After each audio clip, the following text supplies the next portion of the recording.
All right, families, part of a club that no one wants to join, pushing now for more rights in Tennessee. These families have lost loved ones to violent crime. And this week, Tennessee lawmakers are announcing they're working to strengthen those rights by modifying the state constitution. It is called Marcy's Law. It's a joint resolution introduced by State Senator John Stevens of Huntington and State Representative Patsy Hazelwood of Signal Mountain. If passed, lawmakers say it would give clear, enforceable rights and protections for victims. New here at 5 o'clock, WATE 600 Side reporter Laura Hom breaking down Marcy's Law for us. Laura? Yeah, the resolution is 3 pages. Lawmakers hoping it preserves and protects victims' rights. I spoke with the Berry family, who 15 years later still want fairness in the justice system for all of us in Tennessee. In December 2004, a stranger broke into Jonna Berry's apartment and took her life. Our life is forever changed, you know. It's forever changed. Nothing's going to ever be the way it was. For 2.5 years, investigators searched for Jonna's murderer. Taylor Olson was arrested, arraigned in court, but he hanged himself in jail before he could be convicted.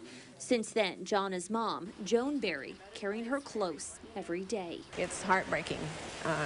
You think about it all the time. The Berry family has been advocating for victims' rights for years, but they believe Tennessee can do better. I've met people that have actually been out in the public and ran into the person that murdered their loved one.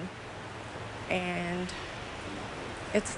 there's no words to express how that takes you back. Today, they're pushing for Marcy's Law to pass. Tennessee needs this, and it would make a difference in a lot of family members' lives. Essentially, Marcy's Law would amend the state constitution with 10 specific victims' rights, including notice of court proceedings involving the accused, right to a speedy trial, as well as opting in to reasonable notice of any release or escape of the accused, among other rights. And if we have questions, we want to be able to ask those questions, you know, and at any time and get answers. So I think that's our right. I think we deserve, you know, I think we as family members deserve that because our life is forever changed. The Berrys say they can only look forward to the future, hoping to help families who may be in their shoes one day. I'm grateful for the time I had her.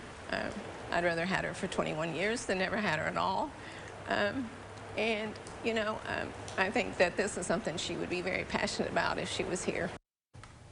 There are still so many hurdles to clear before anything is changed. This bill has to be passed in back-to-back legislative sessions, then signed by the governor.